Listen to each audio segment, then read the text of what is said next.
Hello, this is Dr. Grande. Today's question is, can I analyze the case of Jan Zimmerman and mass social media-induced illness? Just a reminder, I'm not diagnosing anybody in this video, only speculating about what could be happening in a situation like this. If you enjoyed this video, please like it, subscribe to my channel, consider supporting me on Patreon, and check out my podcast, Bella Grande Media. I will put the relevant links for those items in the description for this video. This story starts in June of 2019, when a mental health clinician named Kirsten Müller-Wahl at Hanover Medical School in Germany began observing an unusual trend. She was the head of the Tourette syndrome outpatient department at the school and noticed that over the course of 2 years, there was a flood of about 50 clients coming into the school with unusual tics. They were there to get treated. The clinician was very familiar with Tourette syndrome. She had been working in the field for 25 years. She could not make sense of the tics for a number of reasons. They were complex in nature. They involved several muscle groups. The tics were identical across all of the clients. Not similar, but actually identical. All the clients that she was working with had been officially diagnosed with Tourette syndrome by other clinicians, but Müller-Wahl became convinced that this was not Tourette syndrome. This was something entirely different. A student at the school told the clinician that the tic-like behaviors the clients were manifesting seemed to be the same as those of a German man named Jan Zimmerman. Zimmerman was the star of a popular YouTube channel. At the time making this video, he still is. I will not attempt to pronounce the name of the channel because it's in German, but the translation would be Thunderstorm in the Head. At the time making this video, Zimmerman has 2.2 million subscribers. The channel is viewed about 2.25 million times a month. He has over 300 million lifetime views. A few years ago, when he started the channel, it only took him 3 months to reach 1 million subscribers. The vast majority of his viewers are young. On the channel, Zimmerman, who says he has Tourette syndrome, tries to give a humorous and upfront discussion about the disorder. Here are a few of the tics that we see from Zimmerman on his channel: smashing eggs, throwing pens, spontaneously yelling words like bomb, fries, flying sharks, and calling people ugly. Zimmerman changes his voice when he's delivering vocal tics. He uses a low pitch that is easily distinguishable from his regular voice. I watched several of his videos, and again, I don't speak German, so I'm sure I missed what was going on there. But it really looked like just a number of people standing around talking. I have no idea what they were talking about, so I have to remain open to the possibility that they were citing Shakespeare, solving complex mathematical equations, or having a scholarly discussion about pressing socio-political topics. The clients in the Tourette syndrome department were referring to their condition using the same name that Zimmerman was using. They did the same thing with changing their voice when blurting out something. The majority admitted they had watched his channel. Eventually it was discovered they all had watched the channel, and of course they were expressing the same tics. The clients had difficulty performing tasks they found to be unpleasant, like going to school and doing chores at home, but when it came to completing pleasurable activities, their symptoms remitted temporarily. The onset of the tics was abrupt, when normally tics associated with Tourette syndrome come about slowly. Müller-Wahl carefully studied Zimmerman's behavior on his YouTube channel. She came to believe that Zimmerman probably suffered from a mild form of Tourette syndrome. However, that really didn't explain much of his behavior in the videos.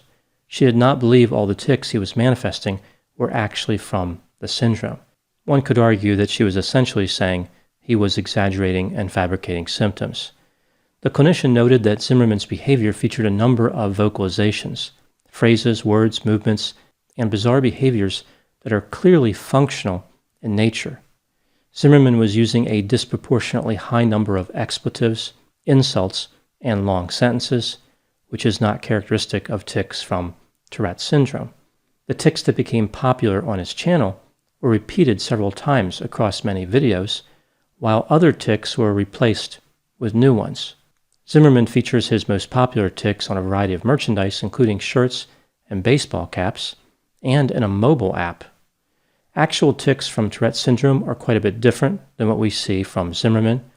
They tend to be short, abrupt and simple, and mostly evident in the eyes, face, or head. So we see things like blinking, jerking, and shrugging. Some actual tics do involve an uncontrollable urge to utter obscenities in public, but this is rare. Mueller-Vahl believed that a few of the clients may have actually had a mild version of Tourette's syndrome, but all the newly emerged symptoms could be explained by another diagnosis called functional movement disorder, or FMD. There are several differences between Tourette's syndrome and FMD, but the key difference would be that Tourette's syndrome is thought to be neurological, whereas FMD is thought to be psychological. Mueller-Vahl treated the clients who appeared to be mimicking Zimmerman's behaviors. For some of the clients, as soon as they were told they did not have Tourette's syndrome, the symptoms disappeared. That was it. They were better.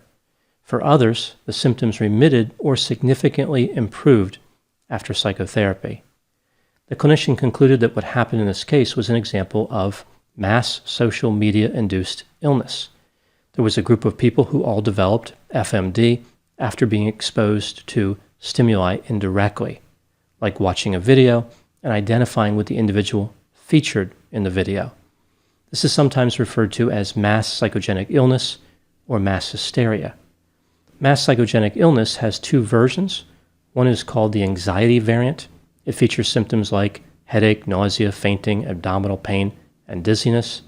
The second is called the motor variant, which features laughing, pseudo-seizures, convulsions, and something referred to as hysterical dancing. I have a feeling I know what they're talking about here, but this seems like an interesting term. Like if somebody was dancing and another person were to direct them to be more hysterical, what would they do? What does that look like? I guess it's really just essentially a disorganized, kind of random and enthusiastic type of dancing. Different types of dancing come in and out of style. Perhaps hysterical dancing will make a comeback. One of the most well-known outbreaks of mass psychogenic illness occurred in 2011 in Leroy, New York. I have a separate video covering that incident. A number of girls at Leroy High School inexplicably developed tics, like dramatic jerking movements and verbal outbursts. Not long after this, a number of other individuals developed symptoms, including 2 teenage girls who lived 150 miles away from the school. They were not connected to the school in any way, except they had seen various posts on social media. So the only contact those 2 girls had with the original symptomatic girls was through social media. In addition to Leroy, New York, and this new situation in Germany, there have been other reports related to the social media platform TikTok. Clinics are reporting an increased number of individuals who appear to have developed symptoms after watching videos on that platform. What is the typical profile for somebody suffering as part of a mass psychogenic illness? They tend to be young, female, heavily invested in social media, have premorbid anxiety and depression, meaning anxiety and depression exist before any type of FMD symptoms. And they tend to experience a rapid onset of symptoms. Sometimes the symptoms appear over a period of just a few hours or overnight. Now, some people have argued that this outbreak is not a big deal. It's isolated to a relatively small number of people, and their symptoms largely dissipated after treatment. Here's the problem. All of the clients at that school in Germany were diagnosed with Tourette's syndrome. Some of them may have had a mild form, as I mentioned, but all the remaining clients were misdiagnosed. If somebody is misdiagnosed with Tourette's syndrome, they could be receiving prescription medication that has a number of substantial side effects, including weight gain, sedation, and social withdrawal. So it's medication they wouldn't need because they don't have the disorder. In addition, individuals who legitimately suffer from Tourette's syndrome are now being told by their peers to get better. It's all in their mind. So Tourette's syndrome is being confused with mass psychogenic illness, even though they are completely separate conditions. What lessons can we learn from this case? I have 3 lessons here. 1. With the rise of social media comes new opportunities and threats.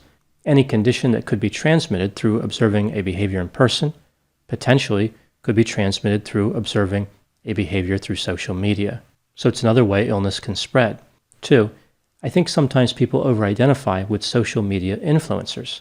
They want to be like them. They want to have their lifestyle and mannerisms. In addition to whatever symptoms are explained by mass hysteria, I think some of the symptoms may originate with this desire to simply mimic the influencers. There's a few things that people, especially young people, might be saying to themselves as they watch these influencers. What they're doing is cool, so if I exhibit the same behavior, I can be cool too. Because the influencer is desirable, their symptoms, or alleged symptoms, must also be desirable. I can pretend to have those symptoms too, or maybe I actually do have them. The influencers are successful. If I imitate their behavior, I can be successful as well. For a few years now, there have been a few social media influencers who are glamorizing another disorder called dissociative identity disorder, or DID, a very rare disorder that only occurs under highly specific circumstances involving trauma. Yet we see there are thousands of people who now believe they are also inhabited by multiple personalities. I find it interesting how only certain types of mental disorders are selected for imitation, ones that people think are somehow glamorous, exotic, or would be fun to have. Mental disorders are not fun, glamorous, or desirable. Instead of imitating symptoms, the people should be thankful they don't actually have the disorders and focus their energy on having compassion for those who do. Item number 3, social media influencers need to exhibit responsible behavior. Exaggerating or fabricating symptoms of an illness to become popular is shallow and unproductive. The expected result would not normally be mass hysteria, but the behavior is inherently dishonest. If someone doesn't have the skill necessary to create meaningful content, they should work on developing a marketable skill, not just trying to cheat the system by releasing nonsensical videos. Social media is already stocked up with those. There are enough to last several thousand years. I doubt any more are required. Those are my thoughts on Jan Zimmerman and mass hysteria. Please put any opinions and thoughts in the comment section. They always generate an interesting dialogue. As always, I hope you found my analysis of this topic to be as innovative as hysterical dancing. Thanks for watching.